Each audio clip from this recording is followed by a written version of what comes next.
Everyone, welcome to my new mini vlog. तो शाम का वक्त था और हम निकल पड़े थोड़ी शॉपिंग करने, क्योंकि अगले ही दिन मैं करने वाली थी अपने जीवन की पहली सोलो ट्रैवलिंग। कहाँ जा रही थी वो आपको व्लॉग के एंड में पता चलेगा। पहले शॉपिंग कर लेते हैं।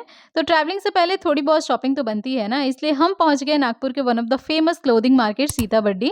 यहाँ हर प्राइस रेंज में कपड़े मिल जाते हैं और स्पेशली गर्ल्स के लिए तो ये छोटा मोटा सरोजनी मार्केट ही है भाई, क्योंकि कपड़ों से लेके एसेसरीज तक सब कुछ मिल जाता है। तो शॉपिंग वॉपिंग हो गई हमारी, और आपको तो पता ही है हम 2 कदम चलते नहीं है कि भूख लग जाती है। तो पहले हमने खाई है चटपटी चना चाट, और मुझे पता नहीं क्यों स्पाइसी खाने के बाद तुरंत कुछ मीठा खाने का मन करता है। तभी मेरी नजर गई इस पिंक वाले अमरूद पे।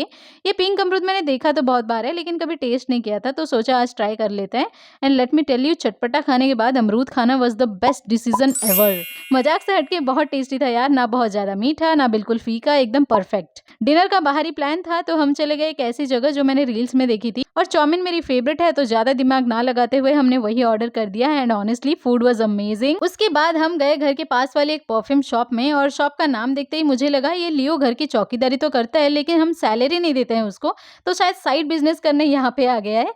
यहाँ कस्टमाइज परफ्यूम मिलते हैं, तो हमने भी एक अच्छा सा फ्रेग्रेंस चूज किया। फिर ये भैया ने पता नहीं कुछ तो मिलाया, 2 मिनट में परफ्यूम रेडी करके हाथ में दे दिया।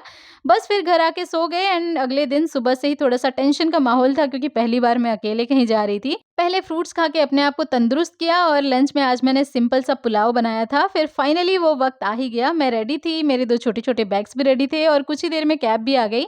बस फिर क्या, हम निकल पड़े स्टेशन के लिए। वैसे एक बात बताऊं, कुछ साल पहले तक ना मैं कभी अकेले घर से बाहर निकलती ही नहीं थी, not even to buy packet of chips. वैसे कोई डर नहीं था, बट शायद कभी जरूरत ही नहीं पड़ी।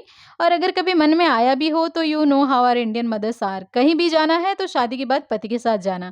तो अकेले ट्रैवल करने का कभी मौका ही नहीं मिला। बट फाइनली आज वो दिन था जब मैं जा रही थी अपने मायके, वो भी अकेले।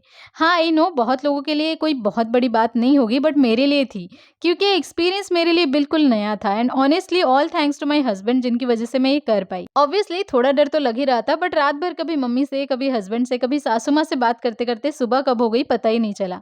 और फिर जैसे ही ट्रेन से ही पानपोस ब्रिज दिखाना, बस दिल को एकदम सुकून मिल गया। वैसे ट्रेन थोड़ी लेट थी, बट मम्मी और भैया ऑलरेडी स्टेशन आ चुके थे मुझे लेने के लिए। अब बस इंतजार था तो छोटे महाराज से मिलने का। घर पहुंचते ही मैंने उसे ढेर सारा प्यार किया, और बस मेरी फर्स्ट सोलो जर्नी भी सक्सेसफुली कंप्लीट हो गई। तो इस व्लॉग के लिए इतना ही। और हाँ, अगर आपने कभी सोलो ट्रैवल नहीं किया है ना, तो एक बार जरूर करना। मैंने भी सोचा था पता नहीं कैसे हो गया, बट हो गया भाई। मिलते हैं नेक्स्ट व्लॉग में, बाय।